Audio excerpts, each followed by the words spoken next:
जय हिंद दोस्तों। अब तक भारत ने कई कदम उठाए हैं, लेकिन मालदीव को अपनी ताकत से परिचय नहीं कराई है। इस छोटी सी गलती से मालदीव को कितना नुकसान हुआ, इसका अंदाजा उसे पहले से ही नहीं था। लेकिन अब जब मालदीव की अर्थव्यवस्था में समस्याएं आ रही हैं, तो उसे अपनी गलती का पूरा अंदाजा हो रहा है और यह समझ में आ रहा है कि उसकी यह गलती उसके लिए कितनी भारी पड़ रही है। मालदीव की कुल आबादी से भी ज्यादा भारतीय पर्यटक हर साल वहां घूमने जाते थे। 2023 की रिपोर्ट के अनुसार इस साल लगभग 2 लाख भारतीय पर्यटक मालदीव गए थे और यह संख्या हर साल बढ़ रही थी। इससे यह स्पष्ट होता है कि मालदीव की अर्थव्यवस्था भारतीय पर्यटकों पर कितनी डिपेंडेंट है। और अब भारत की 1.4 बिलियन आबादी ने मालदीव के खिलाफ एक साथ उठने का निर्णय किया है। इतना ही नहीं, जो लोग मालदीव जाने की तैयारी में थे, उन्होंने अपने एयर टिकट और होटल बुकिंग को कैंसिल कर दिया है और सोशल मीडिया पर बॉयकॉट मालदीव्स का ट्रेंड हो रहा है। इसके परिणाम स्वरूप मालदीव ने समझा कि भारतीय लोगों के लिए वह किसी भी सेक्टर में फायदेमंद नहीं रहा है। इसके बाद मालदीव ने चीन और तुर्की जैसे देशों से मदद मांगने का रास्ता अपनाया है। लेकिन चीन की मदद का तरीका यह दिखाता है कि व्यापक रूप से चीन की छवि में कैसे बदलाव हुआ है। मालदीव को भी भारत की तरह कोई भी देश मदद नहीं करेगा। इस खबर को समझने के लिए देखें यह वीडियो। इससे पहले कि हम और आगे बढ़ें, भारत ने मालदीव को कैसे सबक सिखाया जा रहा है, इसे देखने के लिए इस वीडियो को लाइक करें और चैनल को सब्सक्राइब करें। वास्तविक में मुख्य खबर यह है कि जब तक मालदीव के पूर्व राष्ट्रपति थे, तब तक भारत और मालदीव के रिश्ते बहुत अच्छे थे और भारत ने पहले मालदीव की पूरी तरह से मदद की थी, जिसका परिणाम स्वरूप अब भी मालदीव भारत के कर्जदार के रूप में देखा जा सकता है। हालांकि मालदीव में इस बार के चुनावों में नए राष्ट्रपति बनने के बाद उन्होंने भारतीय सैनिकों को बाहर निकालने की प्रक्रिया शुरू कर दी।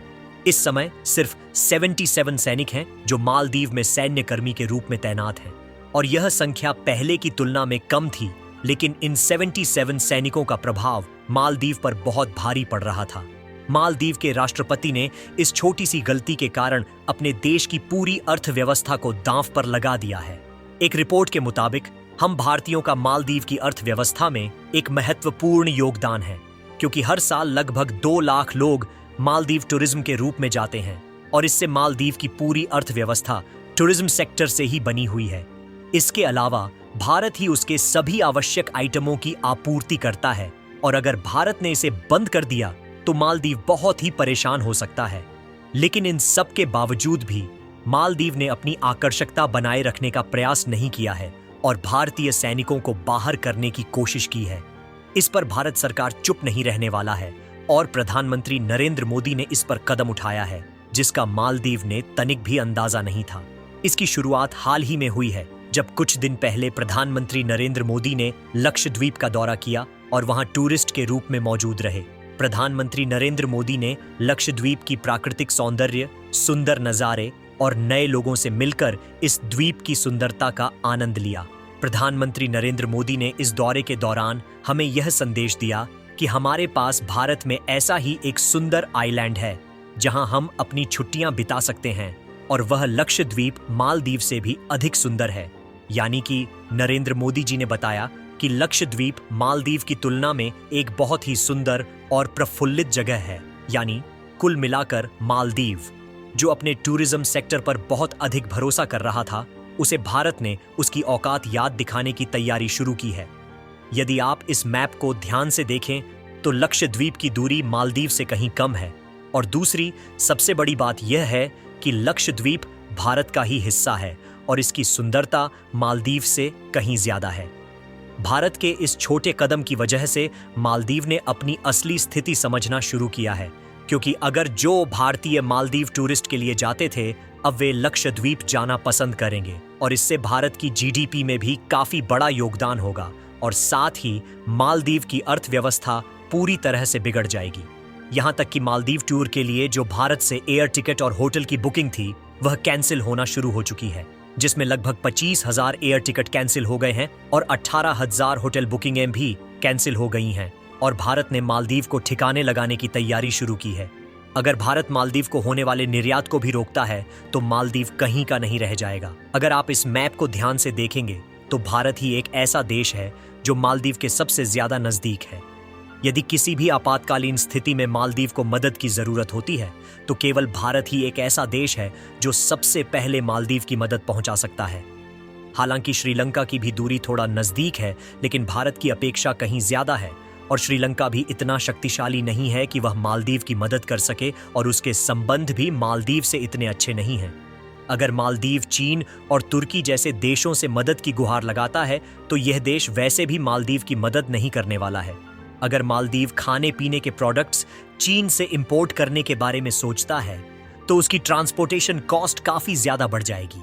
केवल भारत ही एक ऐसा देश है जो मालदीव को सबसे कम दामों में खाने पीने के प्रोडक्ट्स एक्सपोर्ट करता है, जिसमें टमाटर, आलू, प्याज और गाजर समेत लगभग सभी प्रकार के शाकाहारी आइटम भारत से ही सोर्स करता है।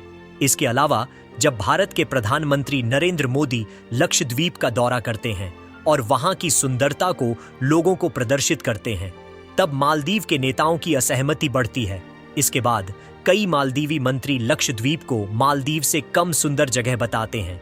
इसके अलावा मालदीव के कई मंत्री ट्विटर पर भारतीय लोगों के प्रति अभद्र शब्दों का उपयोग करते हैं और मालदीव, जो पूरी तरह भारतीय लोगों पर ही निर्भर है, अगर ऐसे व्यवहार का प्रदर्शन करता है तो हम भारतीय किसी भी स्थिति में मालदीव को नहीं छोड़ने का निश्चित कर देते हैं। इसके साथ ही मालदीव के मंत्री इस प्रकार के बर्ताव के साथ ट्वीट करते हैं तो भारत के लोग अपना जोर दिखाना शुरू कर देते हैं और सोशल मीडिया पर मालदीव के खिलाफ बॉयकॉट ट्रेंड होने लगता है, जिससे मालदीव को अपनी की गई गलती का एहसास होता है और यह समझता है कि अब किसी भी सूरत में भारतीय लोग मालदीव का टूर नहीं करने वाले हैं। इसके बाद मालदीव ऑफिशियल बयान में भारत से माफी मांगता है और उन 3 मंत्रियों को जिन्होंने ऐसे गलत ट्वीट्स किए थे उन्हें बर्खास्त कर दिया जाता है। यह दिखाता है कि एक छोटी सी गलती ने मालदीव की पूरी अर्थव्यवस्था को एक झटके में बिगाड़ दिया। हालांकि मालदीव की अकद्दन अब भी पूरी तरह से ठिकाने नहीं लगी है और राष्ट्रपति मोहम्मद मुर्सीजू अब भी चीन से मिलने की सोच रहे हैं। इसमें शामिल है कि मालदीव चीन की एविएशन सेवाएं किराए पर लेने की योजना बना रहा है, जिससे चीनी लोग मालदीव टूरिस्ट के रूप में यहां आ सकें और मालदीव इसे एक बड़ी आयात का स्रोत मान रहा है। लेकिन अगर आप ध्यान से देखें तो मालदीव का ऐसा करना पूरी तरह गलत होगा, क्योंकि यदि मालदीव ऐसा करता है तो भारत खाने पीने की आइटम्स की सप्लाई बंद कर सकता है। बाकी आपको लगता है कि भारत यह कदम सही दिशा में बढ़ा रहा है या नहीं? अपनी राय कमेंट में जरूर बताएं और भारत के इस उदार कदम के लिए वीडियो को एक लाइक जरूर करें। साथ ही इस वीडियो को अपने मित्रों तक शेयर करें ताकि उन्हें भी यह जानकारी मिल सके और चैनल को सब्सक्राइब करके बेल नोटिफिकेशन को ऑल पर जरूर रखें। वीडियो को अंत तक देखने के लिए धन्यवाद।